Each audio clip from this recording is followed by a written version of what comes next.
ingin hidupnya santai tapi sukses gitu, hidup santai masa depan, cerah, kerja rajin sungguh-sungguh tapi pikirannya santai, mau begitu? Mau? Nggak mau? Nggak mau ya? Aduh gawat ini. Maunya apa? Rusak-rusuk apa? Iya itu dia, berarti gagal paham kali. Kitabnya gagal paham, antum gagal paham. Ya coba dengerin ya. Bismillahirrahmanirrahim. Darut tadbir wal ikhtiar. Jauhilah tadbir dan ikhtiar. Maksud beliau bukan melarang kita berikhtiar. Tadbir, apa arti tadbir? Tadbir itu berangan-angan terhadap sesuatu yang belum terjadi. Itu namanya tadbir. Coba kalau orang mau usaha, belum mulai usaha udah mikirin gagal. Nah, itu namanya tadbir. Ya. Jadi kenapa banyak orang tidak sukses berusaha, tidak sukses sekolah, tidak sukses belajar ma'rifatullah, tidak sukses ikut aliran mana aja? Karena belum masuk kemana-mana udah takut duluan. Takut sesat lah, takut salah jalan lah, takut gila lah, takut gagal. Tapi gila nyalek nggak ada yang takut. Ya, padahal banyak yang gagal nyalek terbukti gila. Tuh nggak? Orang belajar zikir jarang loh yang gila. Yang belajar zikir gila itu memang basicnya sudah gila. Emang orang gila terus belajar zikir ya tambah mabuk, udah keruh, ditambah air jernih, nggak ngefek, ya. Itu yang disebut tadbir. Ini bukan tadbir bahasa Melayu, ya. Para raja mentadbir alam, bukan itu. Ini tadbir bahasa tasawuf dan bahasa akidah, hampir sama. Biasanya bahasa akidah dan tasawuf ini ada korelasi tapi beberapa beda, ya. Darut tadbir wal ikhtiar. Jauhilah sikap memikirkan sesuatu yang belum terjadi. Wal ikhtiar. Ikhtiar itu engkau memilih yang Allah tidak pilih. Ikhtiar itu maksudnya, bukan ikhtiar dalam bahasa Indonesia, bukan usaha. Apa arti ikhtiar di kitab ini? Memilih sesuatu yang Allah tidak pilih. Sering begitu nggak? Allah menakdirkan kita apa? Sudah terjadi, tapi kita protes, ya Allah kok begini? Nah, indikator kita ini suka tidak memilih yang Allah pilih. Apa yang kita lakukan? Sering ngomong, loh kok begini? Kan saya sudah baik, kan aku sudah doa, kan aku sudah usaha, kenapa masih begini? Ini orang namanya mengambil, memilih keinginannya tapi tidak takluk kepada keinginan Allah SWT. Kalau orang begini bersih, jauh dari tadbir ikhtiar, kira-kira orang Islam, orang grup iman, mereka akan rajin berdagang nggak? Mereka akan rajin research, ya? Kenapa? Dia nggak takut sesat. Karena research pembahasan itu orang bisa keliru. Orang nggak akan berhenti belajar ilmu kemarifatan. Takunu fi taibin minal aish. Kalau engkau tinggalkan dua sikap ini, pertama takbir, memikirkan sesuatu yang belum terjadi. Yang kedua, menginginkan yang Allah tidak inginkan, memilih yang Allah tidak pilihkan. Jika dua sikap ini kita jauhi, takunu fi taibin minal aish. Hidupmu akan sukses. Takunu, engkau akan menjadi fi taibin, dalam kebaikan, keberkahan, minal aish, hidup. Terjemahan bebasnya apa? Hidupmu akan sukses, ya. Oh, sekarang lagi banyak yang pengen jadi Imam Mahdi, padahal Allah nggak milih dia. Ya, kita sering dapat surat, soalnya surat cinta dari Imam Mahdi. Canda-canda teman-teman tuh para mualim, kita buat reuni Imam Mahdi, oh, katanya. Hah? Nggak tahu. Lo kan ngirim surat, ini ada yang dari sini, dari situ. Kalau saya kumpulin sudah hampir 30 surat. Hampir 30 surat yang ngaku dialah Imam Mahdi yang kamu tunggu, wahai Ar-Razi. Waduh, saya bingung juga tuh ya. Ini kalau dikumpulin kan mereka bingung tuh sesama Imam Mahdi, Pak. Kan seru tar kalau ada begitu ya. Biar mereka nonton yang beginian, ya. Emang dia doang yang ngalamin itu ya.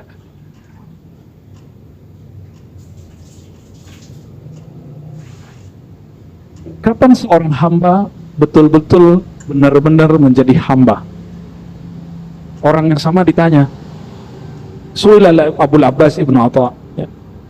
Ibnu Atha ini ditanya, posisi apa atau konsep kayak gimana seorang hamba dia menjadi benar-benar hamba? Ini sudah betulan hamba belum nih? Atau baru ngaku-ngaku? Orang ngaku hamba dengan beneran hamba beda nggak? Ya, hamba Allah asli dengan hamba Allah bayangan beda nggak? Beda. Coba kita lihat hamba Allah yang asli, yang benar-benar hamba, kata beliau, qama maqamal ubudiyah, qala tarkut tadbir. Dia meninggalkan semua sikap berangan-angan, memikirkan sesuatu yang belum terjadi. Ya, nanti kalau begini gimana, gini gimana? Apa bedanya tarkut tadbir dengan belajar ilmu akhir zaman? Beda loh ya. Belajar ilmu akhir zaman semuanya berdasarkan wahyu dan ilham. Kalau tadbir pakai angan, tapi ada juga yang nih kajian akhir zaman pakai tadbir, pakai angan-angan ada. Ada yang pakai WA juga ada, mau YouTube. Nih kita kasih tahu. Ini sudah akhir zaman. Akhir zaman pengkhabarannya langsung dari Nabi akhir zaman. Siapa beliau? Nabi Muhammad SAW. Berarti wahyu atau wali akhir zaman. Yang mereka dapat isyarat cara memahami hadis-hadis tentang akhir zaman. Nah, dan kita sudah riset dari 2006. Saya sudah mengkaji tentang hadis-hadis akhir zaman, tapi nggak paham-paham. Mengkaji kemudian kajian-kajian ulama-ulama, isyarat-isyarat yang mereka terima tentang akhir zaman, nggak paham-paham sampai terjadi pandemi. Ketemu orang aneh-aneh, ketemu kejadian aneh-aneh, dan rohani kita diberi anugerah besar lah oleh Allah SWT. Ya, di situ saya baru kemudian bisa menyusun. Oh, akhir zaman itu susunannya dari sini, baru paham. Ya. Maka susunan itu bukan kita yang bikin, itu memang ada hadisnya begitu, tapi tadinya nggak tahu cara membacanya. Karena kitab-kitab akhir zaman itu mazhabnya juga ada kitab tazkirah, ya, ada juga al-nihayah tazkirah karya Imam Qurtubi, ada an-nihayah karya Ibnu Katsir, ada yang lebih tua lagi karya Imam Abu Syaikh, tapi hadisnya banyak dhaif, ya. Cuma ada hadis yang dhaif maknanya benar, mungkin terjadi. Namun orang-orang salah memahaminya. Contoh, masih ingat kejadian awal pandemi? Ini pada lupa semua pandemi. Memori antum pendek-pendek semua ya. Waktu awal pandemi, orang panik beli beras di mana-mana. Ada yang kemudian menabung emas. Katanya yang bisa ditahan ke akhir zaman cuma emas. Ya salah. Satu menggantungkan diri kepada beras, satu menggantungkan diri kepada emas. Dia lupa ilmu akhir zaman itu bukan masalah nyelamatin perut. Dia nyelamatin kolbu. Ketika diumumkan nanti 15 Ramadan akan terjadi dukhon, semuanya panik. Benar nggak? Masih ingat? Hadisnya paling dhaif loh. Walaupun isyarat beberapa aulia Allah itu akan terjadi, tapi bukan karena hadis dhaif itu. Karena hadis dhaif nggak usah dipercaya. Hadis dhaif tidak dapat dipercaya.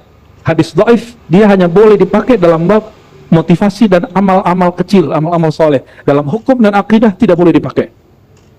Ya, ini perhatiin. Maka beliau dikutip dulu ayatnya, lalu hadis-hadisnya, lalu kalam-kalam ulama yang mendukung. Jadi ditaruh kalam ulama itu belakangan oleh Imam Al-Baihaqi. Seperti kalam Ibnu Atha Abul Abbas. Jadi jangan sampai antum ngaji akhir zaman yang main angan-angan. Dan ciri-ciri orang ngaji akhir zaman, dia pakai angan-angan, maka dia gelisah. Banyak takutnya, banyak cemasnya. Tapi kalau ngaji akhir zamannya pakai rohani, inilah yang disebut Abul Abbas Ibn Atta. Kalau engkau ingin imanmu benar, hidupmu bahagia, zarut tadbira, tinggalkan mengangan-angankan, memikirkan sesuatu yang belum terjadi. Ya, Dajjal keluar, udah keluar belum? Belum. Emang dia sudah ada, berarti Mahdinya ada juga dong. Tapi dia sudah muncul belum? Wallahu a'lam, kan antum nggak tahu, kita juga nggak tahu persis. Secara posisi ada yang tahu nggak? Oh, kecuali ngirim surat tuh kayaknya udah ada ya. Allahumma sholli ala Muhammad. Ya.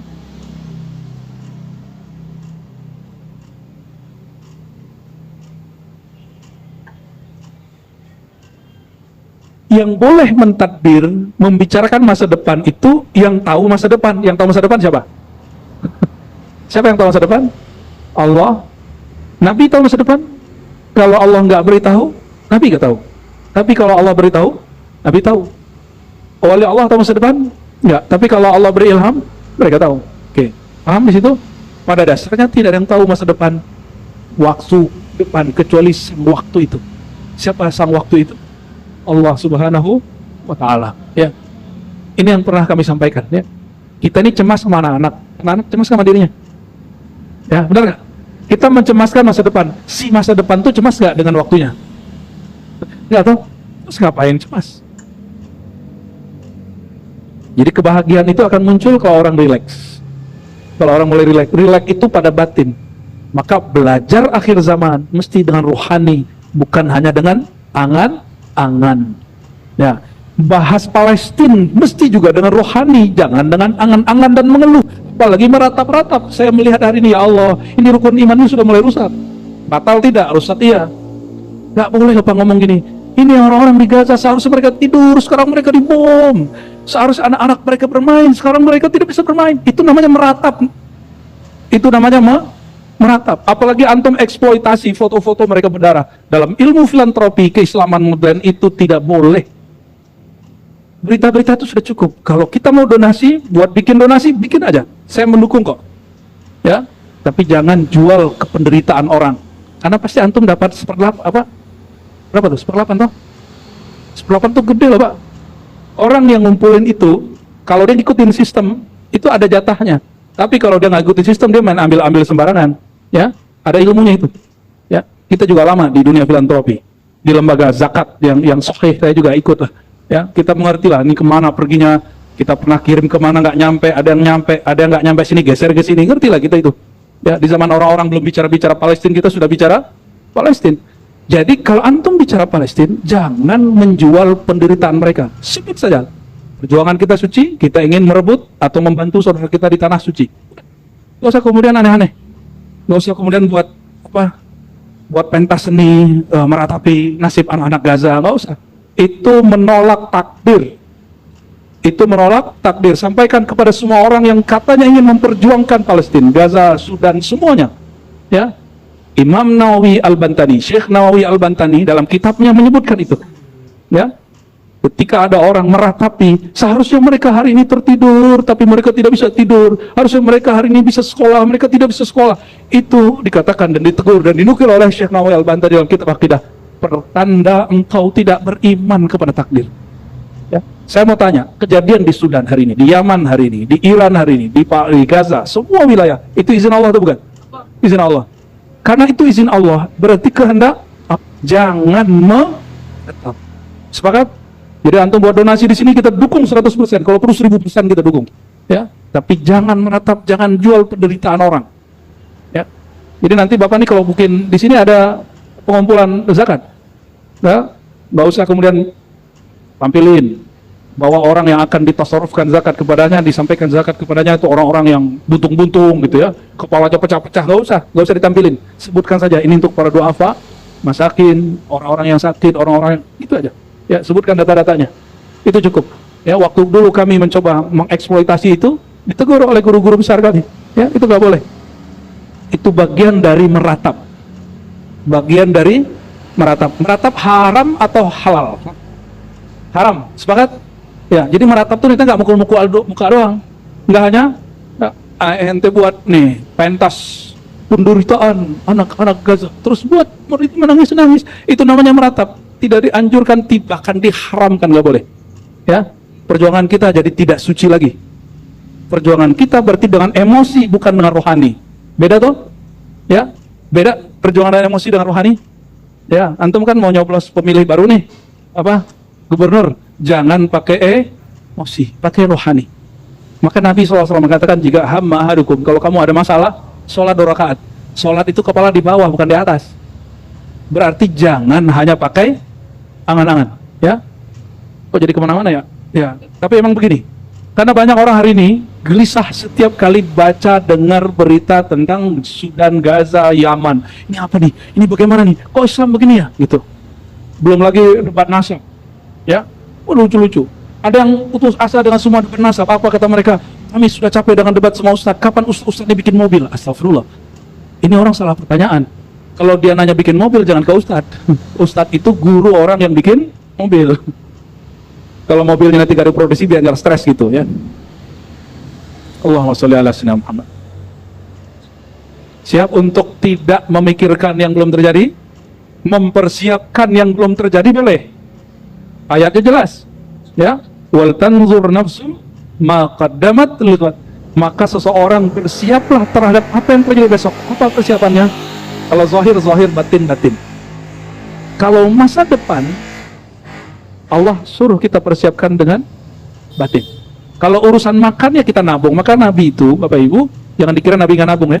Nabi itu menabung gandum untuk setahun beliau, keluarganya, dan 9 istrinya. Tapi baru setengah, mungkin belum nyampe setengah tahun, 3 bulan sudah habis. Kenapa?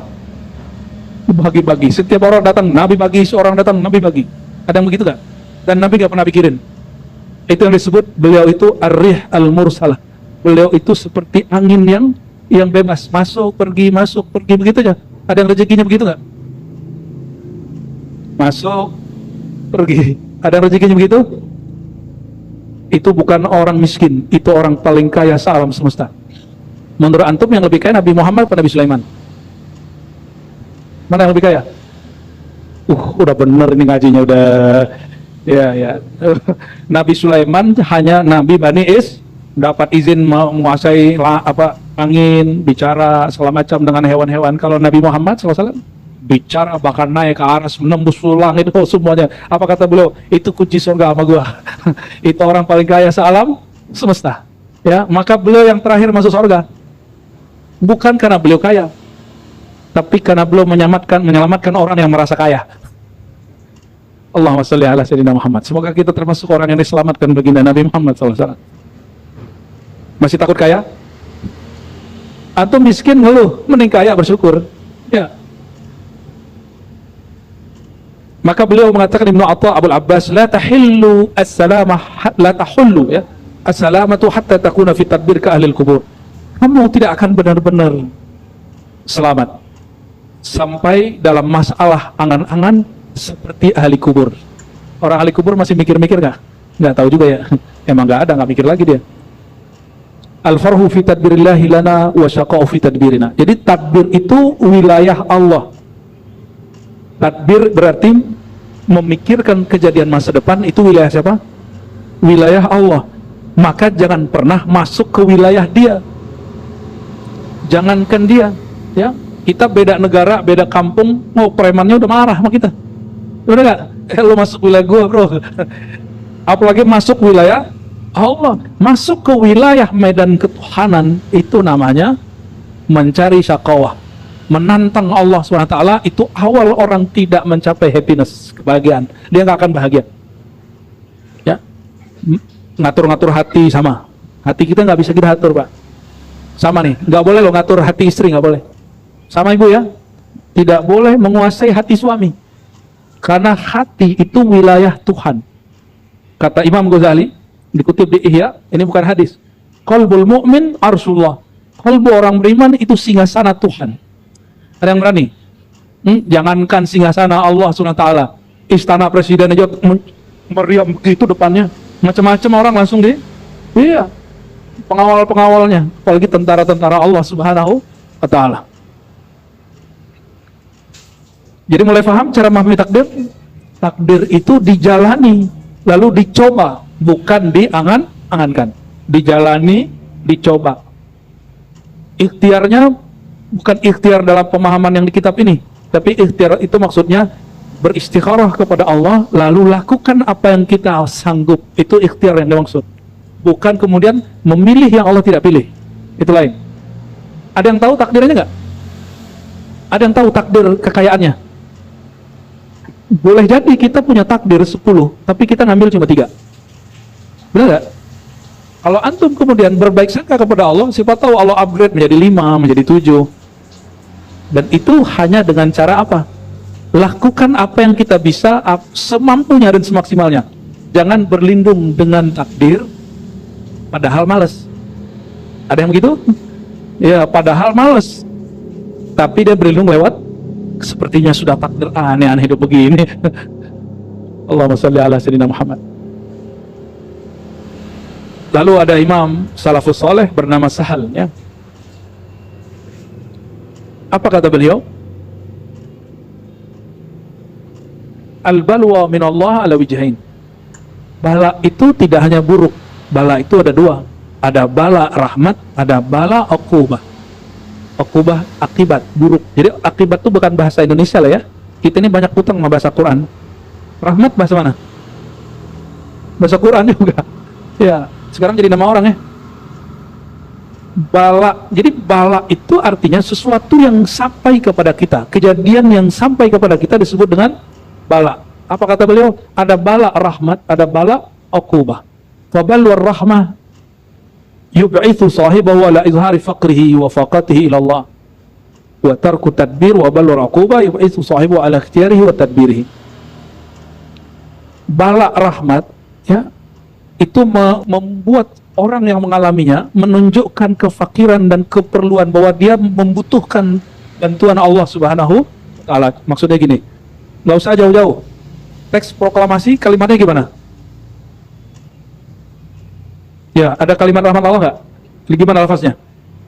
Dengan rahmat Allah. Itu yang bikin negara kita dapat rahmat sampai hari ini. Ya, maka yang bikin pasti wali Allah itu. Jadi wali Allah itu nggak mesti ustadz. Bisa jadi wali Allah itu umara.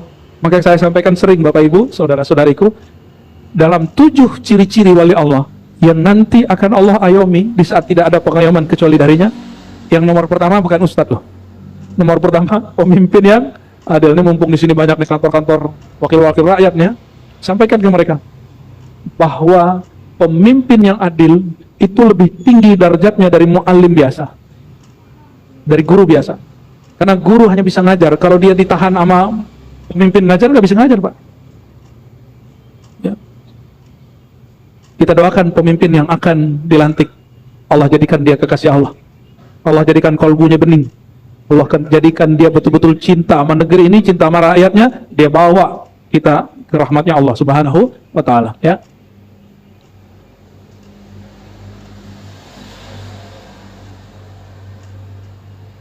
Ada Imam Syaqiq Al-Balkhi. Syaqiq Al-Balkhi ini dinukil di sini pernah memberi wasiat kepada murid-muridnya, ya fakir, wahai muridku. Dulu santri itu dipanggil fakir, Pak. Maka sekarang menjadi istilah dalam ceramah para ustadz, al-fakir, gitu kan? Ya, berarti dia merasa saya seorang santri gitu, yang memerlukan perhatian Allah dan bimbingan guru-guru. Itu artinya dia al-fakir. Wahai fakir, wahai para murid, la tashtagil wa la tuta'ib fi talabil ghina. Jangan terlalu berangan-angan mencari kekayaan. Kerja aja. Tapi jangan pakai angan, pakai perencanaan boleh, angan nggak boleh. Apa beda rencana sama angan? Rencana itu planningnya ada, planning 1, planning 2, planning 3 gitu, dan orangnya terarah. Kalau angan-angan, acak. Ya, udah merasa sukses sebelum waktunya, itu angan-angan. Atau sudah merasa gagal sebelum terjadi, itu juga angan. Mohon maaf, ini kita perlu malu dengan saudara sebangsa kita yang keturunan China. Ya, mereka kenapa bisa menguasai perniagaan, bisnis, coba properti, mereka punya, karena mereka ngambil ilmu ini. Padahal harusnya itu orang yang ngaku Islam harus ngambil itu. Jangan-jangan mereka lebih Islami dari kita, Pak. Bagi mereka, kalau belum tahu gagal, maju aja dulu, ya kan? Kan belum tahu, masa depan kan masih belum jelas.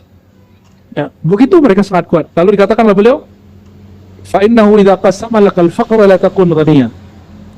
Orang yang Allah tidak pernah bagi nikmat kaya kepada dia nggak akan pernah kaya. Maksudnya apa? Kaya itu takdir. Tapi takdir itu dari 1 sampai 10 kita diberi hak oleh Allah untuk memilih. Baik caranya hak atau cara yang batil. Dari 10 nih orang kaya, jadi dia data aja 1 sampai 10, dia bisa saja dengan cara yang halal, atau bisa saja dengan cara yang haram, bisa dengan cara yang baik, bisa dengan cara tidak baik, bisa dengan cara zalim, bisa dengan cara tidak zalim, bisa dengan cara jujur, bisa dengan cara korupsi. Ya.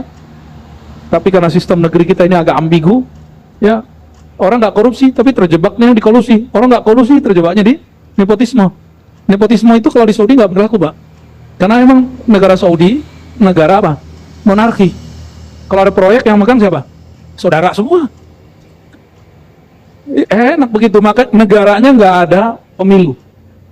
Nggak pemilu itu, Bapak Ibu, seandainya Indonesia nggak ada pemilu, kita sudah jadi negara, salah satu negara kaya di dunia. Habis duit kita untuk pemilu. Coba tanya sama DPR, tanya sama Menteri Keuangan, berapa habis dana pemilu kita setiap 5 tahun. Itu yang tercatat, yang masuk, belum lagi yang personal. Satu orang, jangan DPRD, berapa dananya? Di Jakarta berapa dia ngelotorin rata-rata?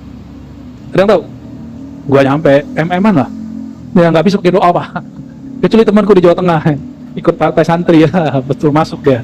Ya saya nggak punya modal ya, tapi karena Kiai yang suruh maju masuk. Ya zero. Ada tuh partai begitu. Tapi kita nggak tahu sampai kapan partai itu akan begitu. Oke. Lalu lawan dari tadbir, lawan dari memilih sesuatu yang tidak dipilih Allah, apa lawannya? Yang kita sudah bahas sebelumnya itu ridha. Ya. Al-Abbas, Abul Abbas Ibnu Atha, yang lagi-lagi Imam Salafus Saleh ini dinukil, kata beliau, ar-ridha tarkul khilaf 'ala Allah fima yujrihi al-'abd. Kapan seorang itu disebut ridha? Kalau dia tidak menentang keinginan Allah. Allah maunya kamu begini, terima aja gitu. Tapi jangan kemudian belum ngapa-ngapain berterima. Itu namanya pemalas. Beda ya. Kapan seseorang tahu usaha dia, kemampuan dia itu batasnya A? Kapan dia tahu? Dia duduk aja atau dia coba? Coba. Antum ngomong, kayak takdirku begini. Itu setelah mencoba atau sebelum mencoba? Apakah semua orang yang sukses hari ini itu langsung sukses atau pernah gagal? Apakah ulama-ulama yang hari ini jago baca kitab, jago ceramah, dia langsung bisa ceramah? Adakah orang terakhir langsung bisa ceramah? Adakah orang terakhir dia langsung kemudian punya rekening dan bisa ngambil sendiri? Nggak ada kan? Kalau dia punya warisan ya, tapi punya rekening langsung kan nggak? Karena masa depan itu ada dua. Jadi angan-angan itu cara menanggapi masa depan dengan negatif. Berusaha dan mencoba itu cara menanggapinya dengan cara yang positif, ya. Itu dalam bab dunia, Pak, dalam bab kerohanian, ya. Jangan belajar sama Ustadz tuh, nanti kamu gila. Nah, itu namanya salah satu tadbir itu, ya. Akhirnya ilmu antum cetak segitu aja dari dulu, ya. Baik, azan dulu, tafadhol. Kita baca beberapa lagi sebelum ada tanda jawab, ya. Lalu di sini disebutkan ada imam namanya Ibnul Faraji menyebutkan indikator orang sudah ridho. Apa ciri-ciri antum sudah ridho? Sudah ridho belum hari ini? Sudah ridho belum jadi orang Indonesia? Sudah ridho belum dengan pemimpin yang seberlalu dan yang akan datang? Takdirnya loh, bukan nama orangnya, itu terserah antum lah itu. Takdir kita dipimpin orang ini, orang itu udah ridho belum? Yang mengizinkan terjadi siapa? Bukan berarti kemudian kita jadi tidak kritis, bukan, itu lain cerita, ya.